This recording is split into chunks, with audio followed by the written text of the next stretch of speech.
ഭൂമിയെ കൊന്നുകളയാൻ ഭവാനി കമാലിനോട് ആവശ്യപ്പെട്ടു. അങ്ങനെ കമാല് ഭൂമിയുടെ വീട്ടിൽ കയറി അവളെ ഷൂട്ട് ചെയ്യാനായി പോവാണ്. എന്നാൽ ഇതൊക്കെ അജയ് കാണുന്നുണ്ടായിരുന്നു. അവനുടനെ കമാലിന്റെ കൈക്ക് ഷൂട്ട് ചെയ്ത് ഭൂമിയെ രക്ഷപ്പെടുത്തുവാണ്. ബഹളം കേട്ട് ഞെട്ടി ഉണരുവാണ് ഭൂമി. ആരാ സർ ഇത്? ഇയാൾ എന്തിനാ എന്നെ വീണ്ടും കൊല്ലാൻ നോക്കിയത് എന്ന് ഭൂമി ചോദിച്ചു. ഇയാളാണ് ഭൂമി നിന്റെ അച്ഛനെ ഇല്ലാതാക്കിയത്. ഇവനെ സ്റ്റേഷനിൽ കൊണ്ടുപോയി നന്നായിട്ട് ചോദ്യം ചെയ്യണം. എന്നാലേ ഇവന്റെ പിന്നിൽ ആരാണെന്ന് ഇവൻ പറയൂ എന്ന് പറഞ്ഞ് അജയ് കമാലിനെയും കൊണ്ട് സ്റ്റേഷനിലേക്ക് പോവാണ്. എന്നാൽ ഭൂമി ഓടി വന്ന് കമാലിന്റെ മുഖത്ത് 2 പൊട്ടിക്കുവാണ്. എന്തിനായിരുന്നടാ ദുഷ്ട, നീ എന്റെ പാവം അച്ഛനെ കൊന്നു കളഞ്ഞ്? എന്ത് ദ്രോഹമാണ് ഞാനും എന്റെ അച്ഛനും നിന്നോട് ചെയ്തത്? എന്തിനാ നീ ഇനി ജീവിച്ചിരിക്കാൻ പാടില്ലടാ എന്ന് പറഞ്ഞ് ഭൂമി അയാളെ പൊതിരെ തല്ലുവാണ്. ഭൂമി സ്റ്റോപ്പ് ഇറ്റ്, നിയമം കയ്യിലെടുക്കാൻ ആർക്കും അധികാരമില്ല. നീ വീട്ടിലേക്ക് ചെല്ല്, ഇയാളെ കൊണ്ട് സത്യം പറയിപ്പിക്കാൻ ഇവിടെ പോലീസുകാരുണ്ട്, പെട്ടെന്ന് ചെല്ല് എന്ന് പറഞ്ഞ അജയ് ഭൂമിയെ പറഞ്ഞുവിട്ട് കമാലിനെയും കൊണ്ട് ഹോസ്പിറ്റലിലേക്ക് പോവാണ്. അയാളെ അവിടെ ട്രീറ്റ്മെന്റിനായി അഡ്മിറ്റ് ചെയ്തതിന് ശേഷം സൗഭാഗ്യപുരത്തേക്ക് വരുവാണ് അജയ്. അച്ഛ, ഭൂമിയുടെ അമ്മയ്ക്ക് എത്രയും പെട്ടെന്ന് നീതി കിട്ടും. അച്ഛൻ്റെ കൊലയാളിയെ എൻ്റെ കയ്യിൽ കിട്ടിയിട്ടുണ്ട്. അയാളെ ഞാൻ ഷൂട്ട് ചെയ്തു. ഇപ്പോൾ ഹോസ്പിറ്റലിലാണ്. ഉടനെ അയാളെ ഡിസ്ചാർജ് ചെയ്ത് സ്റ്റേഷനിൽ ഹാജരാക്കും. ആരാണ് യഥാർത്ഥ പ്രതിയെന്ന് ഞാൻ പുറം ലോകത്തെ അറിയിക്കും എന്ന് അജയ് പറയുന്നത് ഭവാനി കേൾക്കാനിടയാവുകയാണ്. ഇനി കമാല് എൻ്റെ പേരെങ്ങാനും പറഞ്ഞ ഞാൻ കുടുങ്ങിയത് തന്നെ. അതുകൊണ്ട് എത്രയും പെട്ടെന്ന് ആ കമാലിനെ അങ്ങ് തീർക്കണം എന്ന് തീരുമാനിച്ച് ഭവാനി അയാൾ അഡ്മിറ്റ് ചെയ്ത ഹോസ്പിറ്റലിലേക്ക് പോവാണ്. കമാലിന്റെ മുറിയിൽ കയറി മുഖംമൂടി ധരിച്ച് അയാളെ കൊല്ലാൻ നോക്കുവാണ് ഭവാനി. എന്നാൽ ഉടനെ കമാൽ ഞെട്ടിയുണർന്ന് ഭവാനിയെ തടയുവാണ്. മേഡമായിരുന്നോ? മേഡത്തിന് വേണ്ടി ഞാൻ എത്ര കഷ്ടപ്പെട്ടു. ഒരാളെ കൊന്നു. മറ്റൊരാളെ കൊല്ലാൻ വേണ്ടി നോക്കുമ്പോഴാണ് അജയ് സർ എന്നെ പിടിച്ചത്.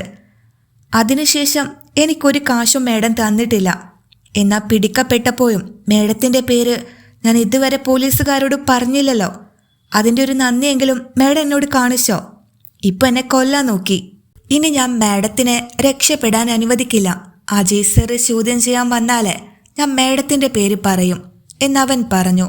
എനിക്കൊരു തെറ്റുപറ്റിപ്പോയി കമാലെ, നീ ദയവ് ചെയ്ത് എൻ്റെ പേര് പറയല്ലേ എന്ന് ഭവാനി കരഞ്ഞു പറഞ്ഞു. ശരി, മേഡത്തിൻ്റെ പേര് ഞാൻ പറയുന്നില്ല. പക്ഷേ ഒരു കണ്ടീഷനുണ്ട്. 50 ലക്ഷം രൂപ നാളെ തന്നെ തന്നാൽ മാത്രമേ ഞാൻ മേഡത്തിൻ്റെ പേര് പറയാതിരിക്കൂ എന്ന് കമാല് പറയുമ്പോൾ, അത്രയും തുകയൊന്നും എൻ്റെ കയ്യിലില്ല, പക്ഷെ ഞാൻ ഉടനെ തരാം എന്ന് ഭവാനി വാക്ക് കൊടുക്കുവാണ്. അത് വിശ്വസിച്ച് കമാല് ഭവാനിയുടെ പേര് പോലീസുകാരുടെ അടുത്ത് പറഞ്ഞതേയില്ല. എന്നാൽ അടിച്ചും ഇടിച്ചും സത്യം പറയിപ്പിക്കാൻ നോക്കുവാണ് അജയ്. എന്നാൽ ഭവാനിയുടെ കാശ് മോഹിച്ച് അവൻ ഭവാനിയുടെ പേര് പറഞ്ഞില്ല. അതേസമയം 50 ലക്ഷം നാളെ തന്നെ എങ്ങനെ ഉണ്ടാക്കുമെന്നാലോചിച്ച് ആകെ തല പുകഞ്ഞിരിക്കുവാണ് ഭവാനി. അവസാനം മുത്തശ്ശിയുടെ മുറിയിൽ കയറി അവരുടെ സ്വർണം മോഷ്ടിക്കാൻ തീരുമാനിക്കുവാണ്. ആരും അറിയാതെ ഭവാനി മുത്തശ്ശിയുടെ മുറിയിലേക്ക് ചെന്നു. അലമാരയുടെ ചാവി കണ്ടുപിടിച്ച് അത് തുറന്ന് 50 പവൻ സ്വർണം മോഷ്ടിച്ചെടുക്കുവാണ്. അതുടനെ തൻ്റെ മുറിയിൽ കൊണ്ടുപോയി ഭദ്രമായി വയ്ക്കുന്നുണ്ട്. ആ സമയത്ത് പലഹാരം ഉണ്ടാക്കാനായി വന്നിരിക്കുവാണ് ഭൂമി. അവൾ കിച്ചണിൽ ഗസ്റ്റുകൾക്ക് വേണ്ടി കഴിക്കാനുള്ള പലഹാരം ഉണ്ടാക്കുന്ന തിരക്കിലായിരുന്നു. പിന്നീട് അലമാര തുറന്ന മുത്തശ്ശി തൻ്റെ സ്വർണം മോഷണം പോയ വിവരം കുടുംബത്തെ അറിയിക്കുവാണ്. അയ്യോ, എൻ്റെ ആഭരണങ്ങള് ഒന്നും കാണാനില്ല സത്യ, ഇതൊക്കെ ആരാ എടുത്തേന്ന് മനസ്സിലാവുന്നില്ലല്ലോ എന്ന് പറഞ്ഞ് മുത്തശ്ശി ബഹളം വെച്ചു. സത്യൻ CCTV ഒക്കെ പരിശോധിച്ചപ്പോ പുറത്തു നിന്നും ആരും മോഷ്ടിക്കാനായി ഈ വീട്ടിനകത്തോട്ട് കയറിയിട്ടില്ലമ്മേ. ഈ വീട്ടിലുള്ള ആരുമാണ് ഇത് ചെയ്തേ എന്ന് ഉറപ്പിച്ചു പറയുവാണ്. അത് കേട്ട് ഭവാനി ആകെ പേടിച്ചു. തന്റെ മുറി പരിശോധിക്കാൻ അവരെല്ലാം വരുമെന്ന് ഭവാനിക്ക് ഉറപ്പായി. അത് കേട്ട് ഭവാനി ആകെ പേടിച്ച് മുത്തശ്ശിയുടെ സ്വർണങ്ങളെല്ലാം തന്റെ മുറിയിൽ നിന്നും ഭൂമിയുടെ ബാഗിലേക്ക് മാറ്റി വയ്ക്കുന്നുണ്ട്. തന്റെ ബാഗിൽ സ്വർണം കൊണ്ടുവച്ചത് ഭൂമി അറിഞ്ഞതേയില്ല. ഇത് ചെയ്തത് മറ്റാരുമല്ല അമ്മേ, ഈ ഭൂമിയാണ്. അവൾ ഈ വീടിനകത്ത് കയറിയത് മുത്തശ്ശിയുടെ സ്വർണം കണ്ടിട്ട് തന്നെയാണ്. തന്തയും തള്ളയും ഇല്ലല്ലോ, അതുകൊണ്ട് ജീവിക്കാൻ വേറെ മാർഗമില്ലാതായി പോയി. അതാ അവൾ മോഷ്ടിച്ച്. അവൾ ഈ വീട്ടിൽ വന്നത് പലഹാരം ഉണ്ടാക്കാനൊന്നുമല്ല. ഈ വീട്ടിലുള്ളവരുടെ പണവും സ്വർണത്തിന്മേലുമാണ് അവളുടെ കണ്ണ് എന്ന് ഭവാനി പറഞ്ഞു കൊടുത്തു. മേഡം വെറുതെ അനാവശ്യം വിളിച്ച് പറയല്ലേ. ഞാൻ ഈ തറവാട്ടിലെ സ്വർണവും പണവും ഒന്നും എടുക്കാറില്ല. മുത്തശ്ശി, സത്യൻ സാറെ, എന്നെ വിശ്വസിക്കണം എന്ന് പറഞ്ഞ് ഭൂമി കരയുവാണ്. അമ്മേ, ഭവാനി വെറുതെ തോന്നിയത് വിളിച്ചു പറയുന്നതാ. ഭൂമി, എനിക്കറിഞ്ഞൂടെ, അവൾ എൻ്റെ സ്വന്തം മോളെ പോലെയാണ്. എനിക്കവളെ വിശ്വാസമാണ് എന്ന് പറയുവാണ് സത്യൻ. സത്യം പറഞ്ഞത് അതിൻ്റെ ശരി. മോളെ ഭൂമി, നിന്നെ ഒരിക്കലും ഈ തറവാട്ടിൽ ആരും അവിശ്വസിക്കില്ല.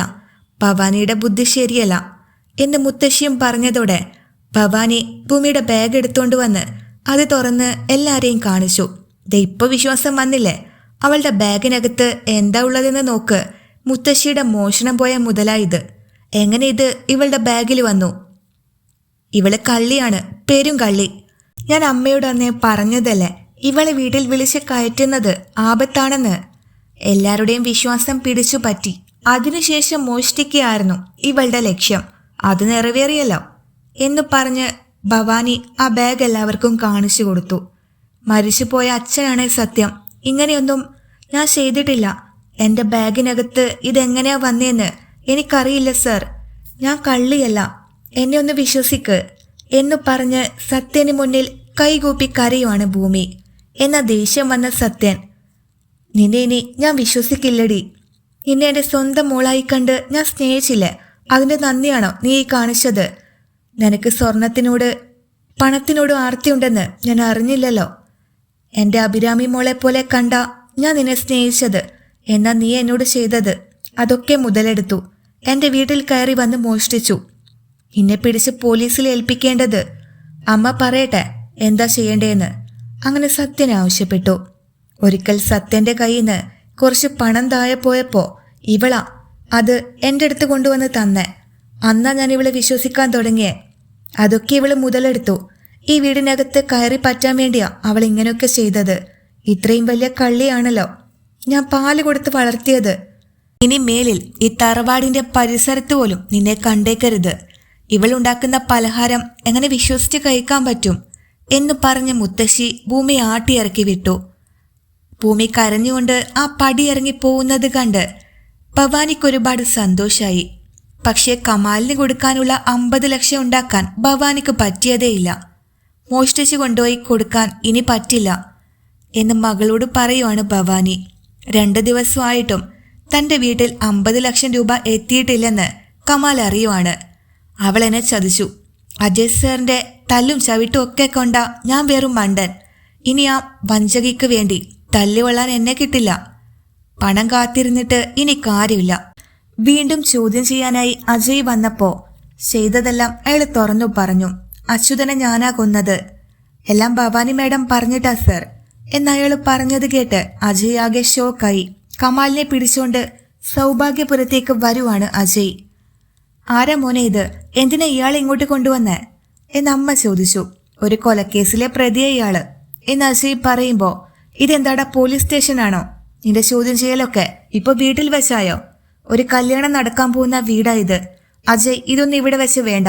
അയാളെയും കൊണ്ട് തിരിച്ചു പോവാൻ നോക്ക് എന്നു പറഞ്ഞ് ഭവാനി വിഷയം മാറ്റാൻ നോക്കുവാണ്.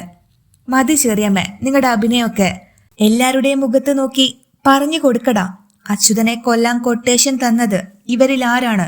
എന്തിനു നീതി ചെയ്തു എന്ന് അജയ് ചോദിച്ചു.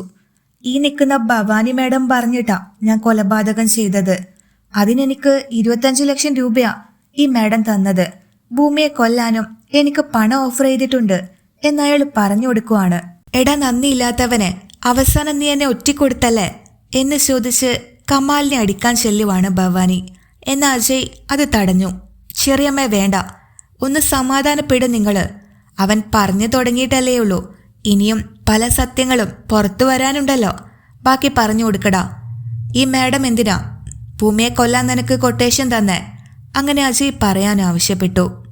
അതു പിന്നെ ഭൂമി ഈ തറവാട്ടിലെ മകളായതുകൊണ്ട് അഭിരാമിയെ കൊല്ലാൻ കൊട്ടേഷൻ തന്നത് സത്യൻ സാറിനോടുള്ള പക തീർക്കാൻ വേണ്ടിയാണ്. രണ്ടുപേരും ഒരാളാണ്. എല്ലാം ഭവാനി മേഡം പറഞ്ഞിട്ടാ എന്നു പറഞ്ഞ് പഴയ കഥകളൊക്കെ അവൻ എല്ലാവർക്കും മുന്നിലും തുറന്നു പറഞ്ഞു. അത് കേട്ട് സത്യൻ ഭവാനിയുടെ മുഖത്ത് ആഞ്ഞൊന്ന് കൊടുക്കുവാണ്. ഇതിനെല്ലാം നീ ഭൂമിയുടെ കാല് പിടിച്ച് മാപ്പ് പറഞ്ഞാലും നിന്റെ പാപം തീരില്ലടി. ഇന്നലെ നീ ഭൂമിയെ കള്ളിയാക്കി. ആ സ്വർണമെടുത്തത് നീ തന്നെയല്ലേ പാവം എൻ്റെ മോള്. അവളെ ഞാൻ എന്തൊക്കെ പറഞ്ഞു, ദൈവം പോലും എന്നോട് പൊറുക്കില്ല എന്ന് പറഞ്ഞ് സത്യം പൊട്ടിത്തെറിക്കുവാണ്. എടി, നിന്റെ ഭർത്താവ് മരിച്ചത് അവൻ സ്വയം ജീവിതം ഇല്ലാതാക്കിയതല്ലേ? എന്തിനാണ് എൻ്റെ മോൻ സത്യനെ അതിന് ശിക്ഷിച്ചത്? ഭവാനി, ഇത് ഞാൻ ഒരിക്കലും ക്ഷമിക്കില്ല. സത്യ, നീ പോയി ഭൂമിയെ വിളിച്ചോണ്ട് വാ. എൻ്റെ കൊച്ചുമോളെ ഞാൻ എന്തൊക്കെ പറഞ്ഞു, അതിനെല്ലാം എനിക്ക് മാപ്പ് ചോദിക്കണം. അതിനുശേഷം ഭവാനിക്കുള്ള ശിക്ഷ ഞാൻ തന്നെ വിധിച്ചോളാം. അങ്ങനെ മുത്തശ്ശി പറഞ്ഞു. അത് കേട്ടയുടൻ സത്യൻ ഭൂമിയുടെ വീട്ടിലേക്ക് പോവാണ്. അവളുടെ അടുത്തേക്ക് ചെന്ന്, മോളെ ഭൂമി, വാ, നമുക്ക് സൗഭാഗ്യപുരത്തേക്ക് പോവാം. നിന്നെ കൊണ്ടുപോവാനാ അച്ഛൻ വന്നിരിക്കുന്നേ എന്ന് പറഞ്ഞു. അച്ഛനോ? ഇന്നലെ എന്നെ എൻ്റെ അടുത്ത് പെരുമാറിയതൊക്കെ ഞാൻ മറന്നിട്ടില്ല. ഞാൻ കരഞ്ഞു പറഞ്ഞതല്ലേ സാറിനോട്, മുത്തശ്ശിയുടെ സ്വർണം ഞാൻ എടുത്തിട്ടില്ലാന്ന്. എന്നെല്ലാരും കൂടി എന്നെ കള്ളിയാക്കിയില്ലേ, എന്നെ ആട്ടി ഓടിച്ചു. ഇനി ഞാൻ ആ പടി ചവിട്ടില്ല. എന്നെ വിളിക്കാനായി ആരും ഇങ്ങോട്ട് വരണമെന്നില്ല. നിങ്ങൾ എൻ്റെ അച്ഛനുമല്ല, ഞാൻ നിങ്ങളുടെ മകളുമല്ല. അച്ഛനാണത്രേ. സാർ പോവാൻ നോക്ക് എന്ന് പറഞ്ഞ് ദേഷ്യപ്പെടുവാണ് ഭൂമി. നീ ഒരിക്കലും മോഷ്ടിക്കില്ല, അതെനിക്ക് മനസ്സിലായി മോളെ. കാരണം നീ എൻ്റെ മോളായതുകൊണ്ടാ. ഭവാനിയാണ് എല്ലാം ചെയ്യിപ്പിച്ചത്. അവളാ പെരും കള്ളി. നീ സ്വർണ്ണം എടുത്തിട്ടില്ല. ഭവാനിയാണ് വർഷങ്ങൾക്ക് മുമ്പ് അച്യുതന്റെ കയ്യില് നിന്നെ കൊല്ലാൻ കൊടുത്തത്. ബാക്കി സത്യങ്ങളൊക്കെ അവിടെ ചെന്നിട്ട് പറയാം. നിന്നെ ഇനി ഉപേക്ഷിച്ചിട്ട് പോരാനെ എനിക്ക് പറ്റില്ല. നിന്റെ മുത്തശ്ശി അവിടെ കാത്തിരിക്കുക. എന്റെ മോളെ തട്ടിയെടുത്തതിനും എന്റെ മോളെ കള്ളിയാക്കിയതിനൊക്കെ തക്ക ശിക്ഷ തന്നെ ഭവാനിക്ക് ഞാൻ കൊടുക്കുന്നുണ്ട് എന്ന് പറഞ്ഞ് സത്യൻ ഭൂമിയുടെ കയ്യിൽ പിടിച്ച് സൗഭാഗ്യപുരത്തേക്ക് നടക്കുവാണ്. അച്ഛൻ എന്തായി പറയുന്നത്, എനിക്കൊന്നും മനസ്സിലാവുന്നില്ല എന്നൊക്കെ പറഞ്ഞ് സത്യന്റെ കൂടെ ചെല്ലുവാണ് ഭൂമി.